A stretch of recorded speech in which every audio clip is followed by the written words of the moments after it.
नमस्कार दोस्तों, एक बार फिर से स्वागत करती हूं आपका अपने चैनल पर। स्कूल, कॉलेज और कोचिंग संस्थानों से जुड़ी हुई सभी बड़ी खबरें इस वीडियो में हम लोग डिस्कस करने वाले हैं।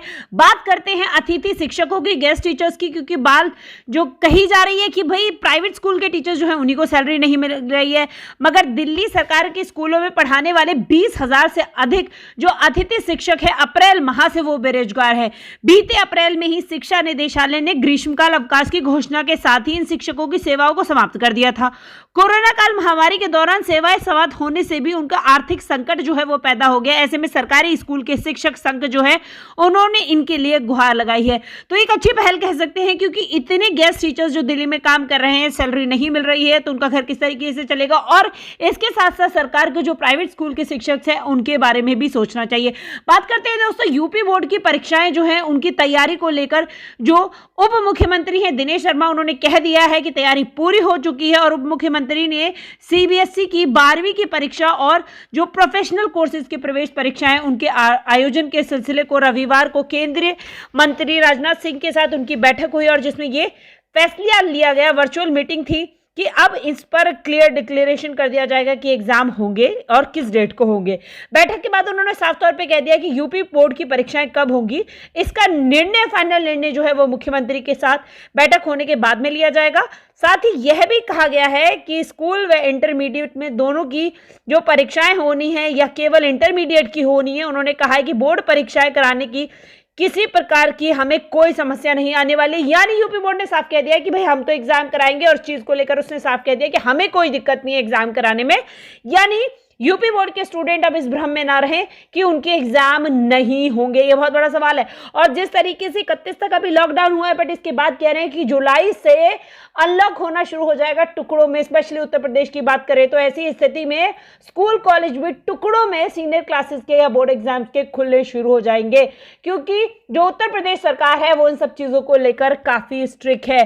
बात करें कोरोना काल में 2,78,000 बच्चों को जो है वो राशन दिया जाएगा, क्योंकि जितने भी परिषदीय विद्यालय हैं, जितने ऐसे सरकारी विद्यालय हैं, वहां पर स्कूल कक्षाएं नहीं चल रही हैं, और लंबे समय से जो मिड डे मील माध्यमिक भोजन व्यवस्था होती है वो बच्चों को नहीं पहुंच रही है। तो इसके तहत उस जो उनका खाना बनता है दोपहर के टाइम पर, उसके बदले उन्हें राशन दिया जाएगा। ये सरकार की एक अच्छी पहल है।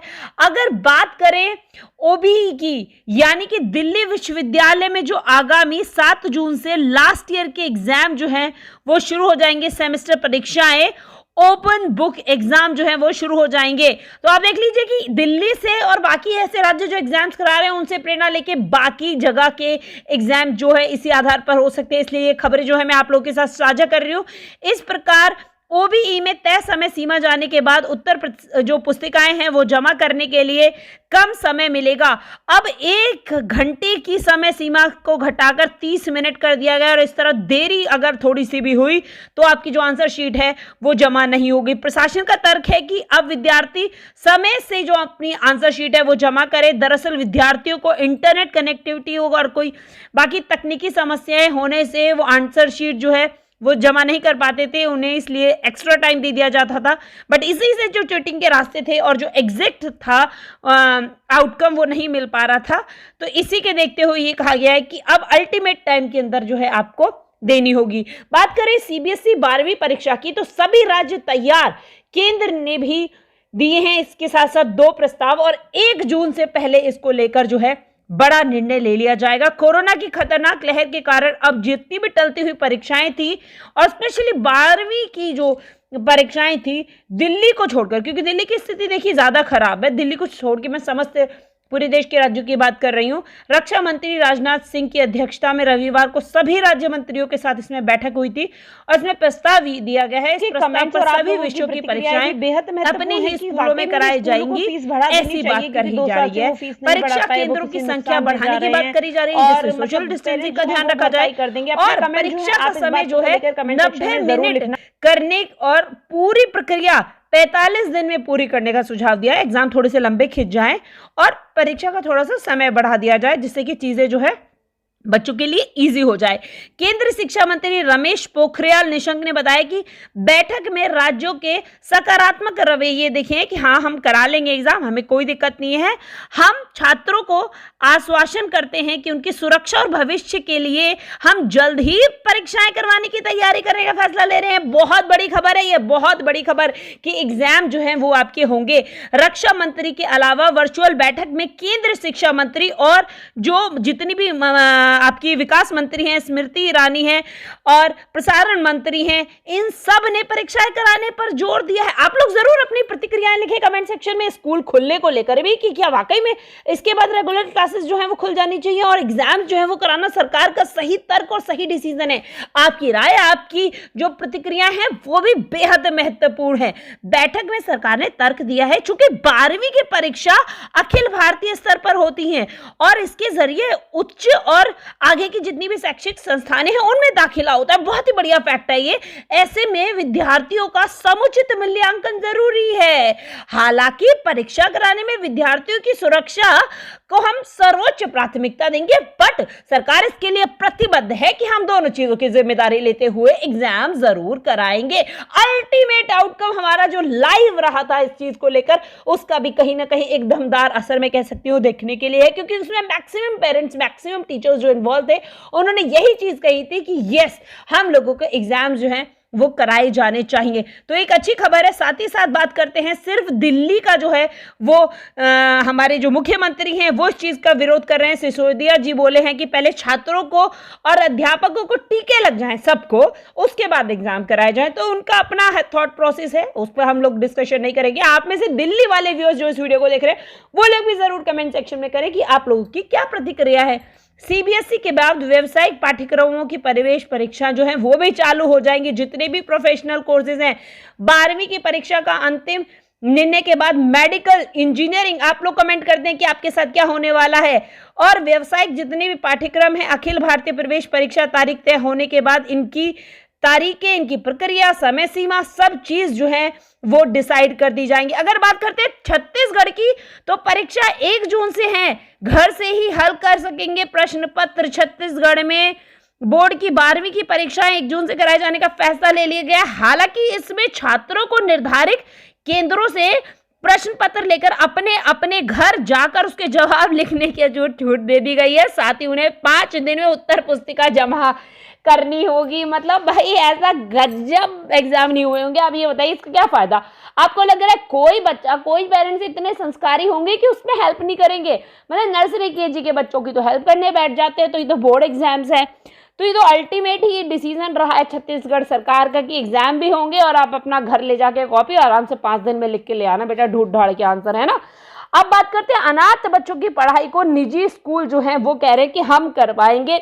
उत्तर प्रदेश के जो मुख्यमंत्री हैं दिनेश शर्मा, उप मुख्यमंत्री, इन्होंने कहा है कि कोरोना संकट के दौरान अनाथ हुए बच्चों की शिक्षा के पूरे दायित्व जो है निजी स्कूल जो है वो उठाएंगे। यह आश्वासन जो है यूनाइटेड स्टेट प्राइवेट स्कूल्स का जो है उन एसोसिएशन है उन्होंने दिया है। उन्होंने कहा है कि हम इस पर सहमति देते हैं कि इन बच्चों की जो दाखिला है, उनकी एजुकेशन है, उस पर हम ध्यान देंगे और जितने भी निराश्रित बच्चे हैं उनकी निःशुल्क जो है वो एजुकेशन दी जाएगी। तो ये एक अच्छी पहल जो है प्राइवेट स्कूलों ने कही है। कॉलेजों को 40% पाठ्यक्रम जो है ऑनलाइन पढ़ाए जाने पर विरोध किया जा रहा है। विश्वविद्यालय व कॉलेजों में पाठ्यक्रम का 40% हिस्सा ऑनलाइन पढ़ाने पर विरोध किया जा रहा है। दरअसल यूजीसी ने विश्वविद्यालय में 60% पढ़ाई ऑनलाइन और 40% जो है वो ऑफलाइन करने की बात कही है। इस तरह से एक ही कोर्स को 2 माध्यम से भला कैसे पढ़ाया जा सकता है? इस संबंध में यूजीसी की ओर से सभी हित जो धारक हैं उन्होंने अपने अपने सुझाव जो है वो दिए हैं, क्योंकि मांगे गए थे। इस पर ड्यू शिक्षकों ने विरोध कर दिया है। ड्यू के शिक्षक संगठन जो है उन्होंने आपत्ति जताते हुए कहा है कि अधिकांश छात्रों के पास बुनियादी ढांचे और उपकरणों की कमी है। डेफिनेट है, कहा है, लैपटॉप कहा है, बाकी इंटरनेट कनेक्टिविटी और बाकी सारी चीजें। ऐसे में डॉक्टर राजेश झा ने कहा है कि हम यूजीसी की इस योजना का विरोध करते हैं। उन्होंने कहा है कि बुनियादी ढांचे और उपकरणों की कमी के कारण ऑनलाइन पढ़ाई संभवित ही नहीं है। ड्यू में भी इतने सारे कॉलेजेस और ऐसे सारे एरियाज हैं जहां पर जो छात्र हैं उनके पास सुविधाओं की कमी है। विश्वविद्यालय और कॉलेजों के छात्रों के प्रमोशन की राह जो है वो आसान नहीं है। कॉलेज के स्टूडेंट पूछते हैं क्या हमें भी ऐसे ही हलवा पूरी की तरह प्रमोट कर दिया जाएगा, अगली कक्षा में पहुंचा दिया जाएगा? तो आप लोगों को बता दूं कि स्कूल के जो नंबर ऑफ स्टूडेंट्स होते हैं और एक पूरा जोन होता है, वहां पर फिर भी एग्जाम कराना इजी टास्क हो जाता है, बट कॉलेज लेवल पे ये चीजें करानी वाकई में एक समस्या जो है वो है। आप लोग जरूर अपनी कमेंट और जो प्रतिक्रियाएं ना वो कमेंट सेक्शन में लिखते रहना, और साथ ही साथ इस चैनल पे आपको online earning, work from home और ऐसी ढेर सारी शिक्षा जगत की वीडियोस मिलती रहती हैं जो आपको शिक्षा जगत की सभी बड़ी अपडेट, जॉब से रिलेटेड हो या फिर आपकी प्राइवेट जॉब, सरकारी job, work from home, online teaching, how to teach, teaching gadgets को किस तरीके से यूज करना, इस तरीके की सभी समस्याएं आपको मेरे चैनल पर मिल जाती हैं। तो इस चीज को जरूर ध्यान रखना कि आप इस चैनल को सब्सक्राइब कर लें, नोटिफिकेशन बेल दबा के, क्योंकि तभी मेरी सारी लेटेस्ट वीडियोस की नोटिफिकेशन आप तक पहुंचेगी। दोस्तों, कोरोना से प्रभावित हुए